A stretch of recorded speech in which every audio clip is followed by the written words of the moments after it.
पेश खिदमत है आज का खबरनामा। मैं छोटा सा एक लड़का हूँ पर काम करूंगा बड़े बड़े। मैं छोटा सा एक लड़का हूँ। झूठ झूठ झूठ। और भाई असली गाना गाओ। मैं 65 साल का लड़का हूँ पर काम करूंगा बड़े बड़े। 65 साल का लड़का हूँ। Jealous jealous jealous. You are right, no problem, मैं वही गाऊंगा। मैं छोटा सा एक लड़का हूँ पर काम करूंगा बड़े बड़े। मैं छोटा सा एक लड़का हूँ। मेरा ख्याल है ये अपने पोते की तरफ से गा रहा है। Jealous. Yes, same problem. Good good. James bond, आप टेंशन न लें, लोग फनकारों पे आवाजें कसते हैं। बहुत शुक्रिया गोगा जी, हौसला अफजाई का बहुत शुक्रिया। जी खबर कुछ यूं है इस गाने के मुताबिक जी। चीन में 12 साला बच्ची ने जमाशुदा पैसों से दुकान खरीद ली और अपनी मां को तनख्वाह पर मुलाजिम रख लिया। बच्ची ने गुज़श्ता चंद बरसों के दौरान नए साल पर मिलने वाली रकम जमा की और इस सरमाए को कारोबार में लगाने का फैसला किया। ये है चीन के ज़हीन बच्चे। इतने साडे बालां कोल पैसे इकट्ठे ले हो रहे होंदे ने तो पहले लिस्ट बनानी शुरू कर देते। फलां जगह से आइसक्रीम खानी है, फलां पार्क से जाके झूले लेने हैं, फलां खिलौना आया है नवा रिमोट कंट्रोल वो लेना है। यानी इससे आगे दिमाग जाता ही नहीं है। और किसी का अभी जाने के लिए पर तोल ही रहा होता है तो अम्मी कह देती है ले आओ इधर सारी ईदी पकड़ाओ मुझे। वो जिन लोगों ने ईदी दी है इनमें से और पैसे डाल के हमने उनके बच्चों को वापस करनी है। सालगिरह से लेके ईद तक और पास होने पे भी जो 4 पैसे मिलते हैं ना जी जी वो सारे पैसे बच्चों की पहुंच से दूर रखे जाते हैं। बिल्कुल। उन्हें ये कह दिया जाता है कि मेरे पास रखवा दो तुमसे गुम हो जाए। लेकिन जिन बच्चों को मौका मिलता है वो फिर देखो कितनी सी उम्र में क्या अक्लमंदी दिखाई है उस बच्ची ने। वहां पे जब नया साल आता है ना जी तो बच्चों को पैसे दिए जाते हैं। जी। उस बच्ची ने सारे पैसे जोड़े हैं, उनसे दुकान खरीद ली। क्या बात। इस खबर से ये भी जाहिर होता है कि चीन में शेख फैमिली पाई जाती है क्योंकि शेखों के बच्चे इस मामले में बड़े समझदार होते हैं। जी। अब देखो ना जरा बच्ची की जहानत के उसने मुलाजम भी कौन रखा अपनी वालदा को ताकि अम्मी बहाना भी ना बना सके कि बेटे आज घर में मेहमान आए हुए हैं। अगो सीधा कह दे बच्ची केड़े मेहमान मैं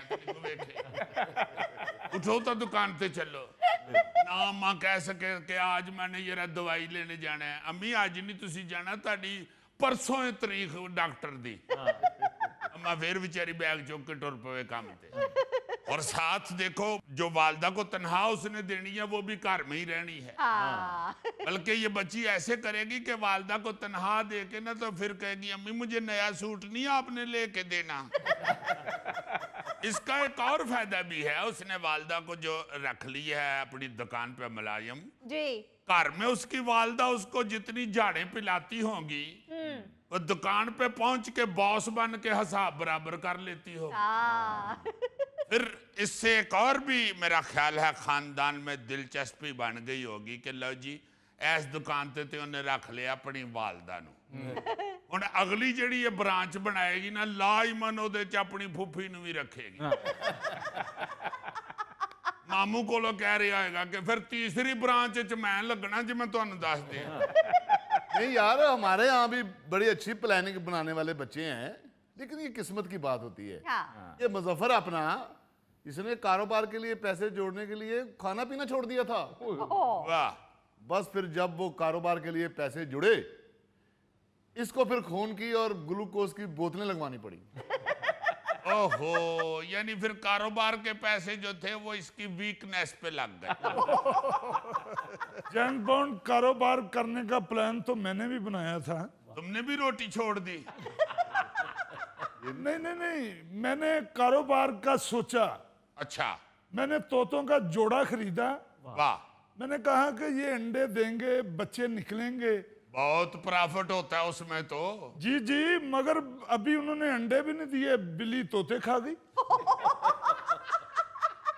इसलिए तुम जब भी इधर कहीं बिल्ली नजर आती है तो कहते हो कि ओ मेरा कारोबार फिर अंडे। तो यार तो एडी लंबी स्टोरी क्यों सुनाना है, सीधा क्या कर बिल्ली मेरा कारोबार खा गई। ओके, वैसे तुमने ऐसे दिल पे लगा ली, तुम बिल्ली पकड़ लेते, बिल्ली के बच्चे बेचने शुरू कर देते। अच्छा, बड़े बड़े अक्लमंद बच्चे हैं दुनिया पे। नाइजेरिया का एक लड़का है अब्दुल रजाक जी। उसका निक नेम जाक है। जब वो 10 साल का था तो अब्दुल रजाक यानी जाक ने छुट्टियों में घर की सफाई में अपनी वालदा की मदद की, अच्छा। जिस पर उसे $20 मिले। उसकी वालदा ने उसके दिमाग में डाल दिया कि ये उसने अपनी मेहनत से कमाए हैं, वाह। इसलिए उसे सोच समझकर खर्च करे। उसे जमा भी कर सकता था, लेकिन उसकी माँ ने उसे समझाया। सही। उसने माँ की बात मानकर वो $20 एक गुल्लक में डाल दिए, वो गल्ला जो नहीं होता जो। जी जी। अगली छुट्टियों में फिर सफाई करके $20 कमाए। अच्छा। तो उसे महसूस हुआ तो वो तो इस तरह अमीर आदमी बन सकता है। वाह। लो जी, उससे अगली छुट्टियों में भी उसने काम किया तो उसकी बचत $70 तक पहुंच गई। वाह। यहां से उस बच्चे के जहन में ख्याल आया कि ये तरीका तो सबको सिखाना चाहिए, ताकि लोगों को पता चले कि बच्चे भी बचत कर सकते हैं। बिल्कुल सही। तरीका समझना जरूरी है।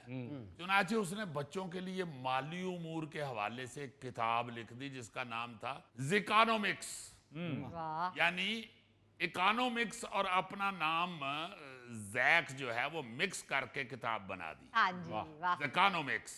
वाह जी वाह। इस किताब से वो मशहूर हो गया। फिर उसने बच्चों के लिए एक बचत एप्लीकेशन बनाई, KFFH, kids future funds hub, और इस ऐप के लिए $245 अपनी बचत करके खर्च किए। वाह जी वाह। बस फिर वो इतना मशहूर हो गया कि एक बैंक ने उसकी ऐप में पार्टनरशिप लेने के लिए राब्ता कर लिया, और अब वह बच्चा करोड़पति बन चुका है। ओ यार ਅਸੀਂ ਵੀ ਬਚਪਨ 'ਚ ਬੜੇ ਤੇਜ਼ ਸਾਂ, ਪਰ ਸਾਨੂੰ ਪੈਸੇ ਜਿੰਨੇ ਕੋ ਮਿਲਦੇ ਸਨ 5 ਸਾਲ ਜਮਾ ਕਰਦੇ ਸਾਂ ਤੇ 50 ਰੁਪਏ ਬਣਦੇ ਸਨ।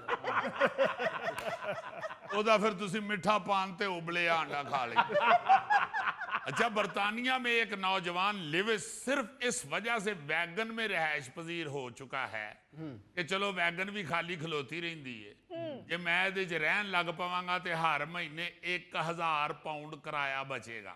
वाह। उसने फैसला किया कि अब वो ये 1000 पाउंड की रकम किराए, बिजली, पानी और टैक्सों के बजाय अपने ख्वाबों की तकमील के लिए बचाएगा। बहुत अच्छी। जब से वो उस वैगन में मुंतकिल हुआ है ना जी, उसके बाद से अब तक 6 महीनों में तकरीबन 7000 पाउंड जमा कर चुका है वो। लिविस ने मीडिया को बताया कि सब कुछ ठीक चल रहा था, लेकिन फिर एक दिन हुकूमत ने घरों के हवाले से नई पॉलिसी का ऐलान किया, जिसके बाद मेरे लिए किराए के घर में रहना नामुमकिन हो गया था। और उसने बताया कि मेरी जो वैन है उसमें सोलर पैनल्स, बैटरियां और ऐसी तगड़ी दीवारें हैं जो सर्दियों में मुझे गर्म और गर्मियों में सर्द रखती हैं। बस अंदर मैनू एक डर लगा रहता कि किधरे मैं सुता हुआ तो कोई मेरी रिहाइश स्टार्ट करके ते गेर च ना पा जाए। बाकी मैं यहाँ बहुत खुश हूँ। अब मैं वैगन से उसी वक्त निकलूंगा जब मेरे पास घर खरीदने के लिए पैसे इकट्ठे हो जाएं। देखो ना जरा कैसा जज्बा है। हाँ जी। एक बंदे ने कितनी लंबी प्लानिंग सोची है कि भाई थोड़े थोड़े पैसे जोड़ना ना, अपना मकान ले लांगा, उन्नी देर में वैगन च ही रहांगा, नो प्रॉब्लम। ਇਹ ਗੋਗਾ ਵੀ ਜਦੋਂ ਨਵਾਂ ਨਵਾਂ ਲਾਹੌਰ ਚ ਆਇਆ ਹੈ ਤੇ ਇਹਨੇ ਘਰ ਕਿਰਾਏ ਤੇ ਨਹੀਂ ਲਿਆ, ਪਾਰਕ ਹੀ ਸੌਂਦਾ ਸੀ ਵਿਚਾਰਾ। अच्छा। ਬਸ ਇੱਕ ਦਿਨ ਪਾਰਕ ਹੀ ਸੁੱਤਾ ਸੀ, ਮੂੰਹ ਖੋਲ ਕੇ ਉਹ ਇੱਕ ਬੰਦਾ ਇਹਦੇ ਮੂੰਹ 'ਚ ਵੋਟ ਲਾ ਗਿਆ। ਉਹ ਵੋਟ ਦੇ ਉੱਤੇ ਲਿਖਿਆ ਸੀ ਪਾਰਕ में सोना मना है। ਮੁਜ਼ੱਫਰ ਨੇ ਤੇ ਹੱਲੇ ਤੱਕ ਨਹੀਂ ਮਕਾਨ ਲਿਆ, ਚਿੜੀਆਂ ਦੇ ਘੋਂਸਲੇ 'ਚ ਵੜ ਕੇ ਸੌ ਜਾਂਦਾ।